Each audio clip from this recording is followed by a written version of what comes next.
Okey, jadi kita nak tengok beberapa bahagian di dalam Unreal Engine. Okey, jadi kita akan tengok di sebelah atas. Kita ada main menu. Kita ada main menu sebelah atas ni. Okey, kita ada file. Dekat sini kita nak save atau kita nak export. Kita ada edit. Selalunya kita akan pergi ke editor preference dan project setting dekat sini. Dan plugin juga. 3 menu yang selalu kita akan guna.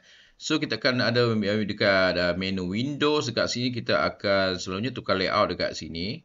Okay, kita pun boleh access Quixel Bridge atau Fab dekat sini. Kita boleh access Windows yang lain. Jadi semua dalam Unreal Engine ni adalah Windows. Kalau kita perasan, kita ada outliner, kita ada details, kita sebelah bawah ada content browser. Jadi kita boleh access daripada sini. Okey, kemudian kita ada tools. Okey, tools ni kita jarang guna sebenarnya. Okey. Kemudian kita ada build. Ini bila kita nak build kita punya games atau kita nak build lighting dia. Okey, benda ni kita akan lalui dalam proses kita buat game. Kita pun boleh select objek kita dekat sini. Kita boleh tengok actor kita dekat sini. So, sekat ni kita tak ada actor. Okey, kemudian kita ada help dekat sini. Dan sebelah bawah kita ada ini kita punya level Ini kita punya level. Level LVL third person nama dia. So, benda ni kita boleh drag. Okay, boleh drag sebenarnya. So, yang ini, level third person ni adalah keseluruhan kita punya editor ni sekarang ni. Okay, kita pun ada button save dekat sini. Kita ada button search dekat sini. Kalau kita nak search di sebelah bawah, kita punya content di sebelah bawah sebenarnya. Kita panggil dia adalah content drawer. Content kita sebelah bawah. Kalau kita nak search, kita boleh klik ni atau kita tutup. Kita ada selection mode. Kita boleh select objek kita. Kita dalam selection mode. Kita boleh tukar ke landscape mode. Kita boleh, ini untuk kita buat landscape. Kita boleh tukar foliage mode. Kalau kita nak buat foliage ni, contoh dia rumput. Okay, atau pokok. Kita ada mesh paint. Okay, jadi kita boleh buat painting kepada mesh kita.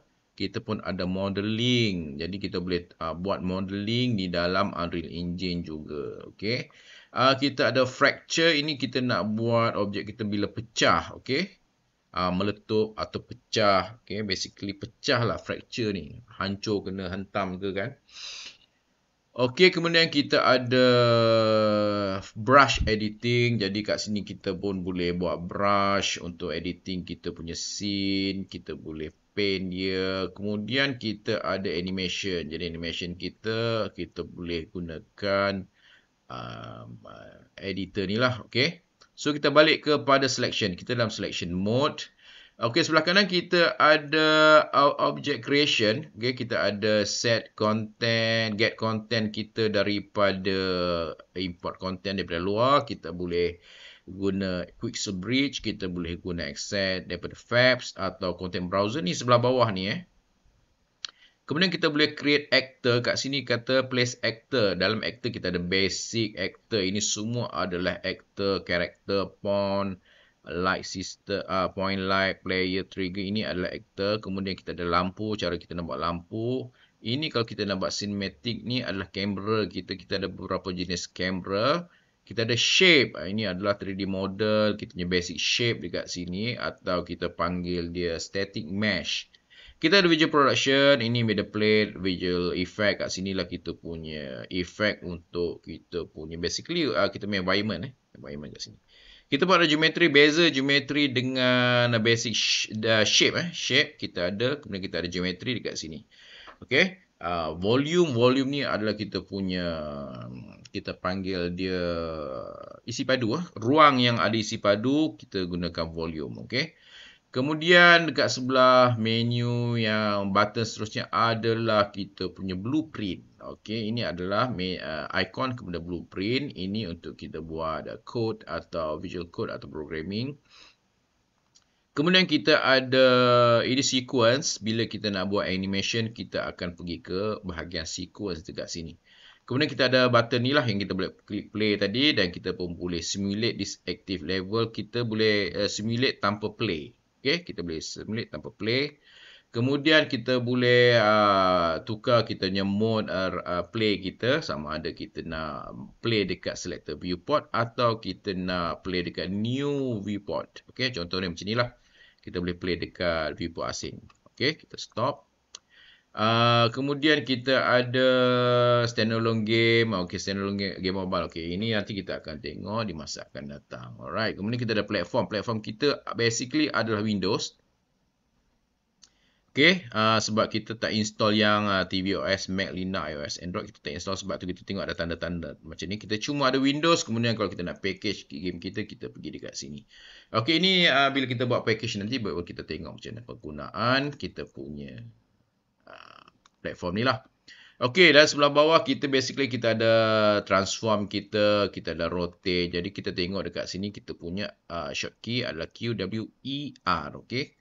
Basically kat sini kalau kita select objek kita guna left mouse, okay, kita boleh move dia. Q untuk select, Q untuk select, W untuk move. Jadi kita boleh movekan objek kita macam ni menggunakan paksi biru, merah dan hijau. Okay. Kita pergi dekat anak panah tu, kita klik, kita drag. Jadi itu cara kita nak gerakkan kita punya objek. Ini untuk gerak.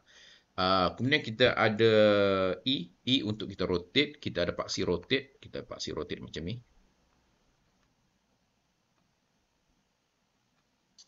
Okey, kemudian kita ada R. Jadi kita akan tengok, ini untuk scale, R untuk scale. Nanti kita akan tengok lagi lebih dalam tentang kita punya transform. Kemudian kita ada, ini nanti kita akan tengok selepas video-video seterusnya. Kita tengok kita ada window outline.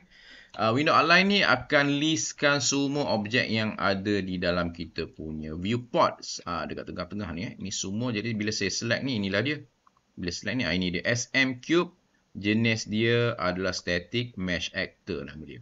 Okey, bila kita select objek ni, bawah ni kita punya bahagian detail adalah properties kepada objek yang kita select tu lah. So, kita boleh scroll ke bawah atau kita boleh guna tab ni untuk tukar dia punya menu lah. Okey, so dia dari kategori dia, kita boleh klikkan kategori. Kalau all ni semua, jadi dia panjang ke bawah. Jadi panjang ke bawah, jadi sebab tu dia buat kategori macam ni. Kemudian di sebelah bawah ni kita ada content drawer. Content drawer ni adalah semua aset-aset yang berada di dalam komputer kita. Kalau kita perasan, semua akan berada di bawah folder content. Okay?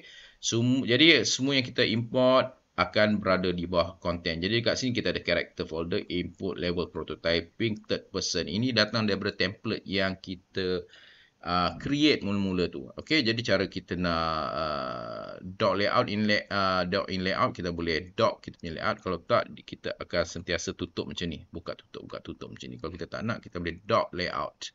Jadi dia akan sentiasa ada kat bawah. Kita boleh scale. Okey. Dan benda ni, Windows ni sebenarnya kita boleh tarik ke kiri atau ke kanan. Okey, macam inilah kita boleh letak position dia kat mana yang kita nak. Okey. Jadi saya selalu gunakan format macam ni atau layout yang macam ni. Okey, tapi kalau anda nak gunakan layout yang original pun boleh. Kalau let's say kita dah tertukar layout, kita dah bersepah macam ni, kita nak balik, kita pergi ke Windows Load Layout Default Editor. Okey, so dia akan restart semula layout dan dia akan balik kepada asal. Itu saja video untuk kali ini. Kita akan tengok video seterusnya. Terima kasih.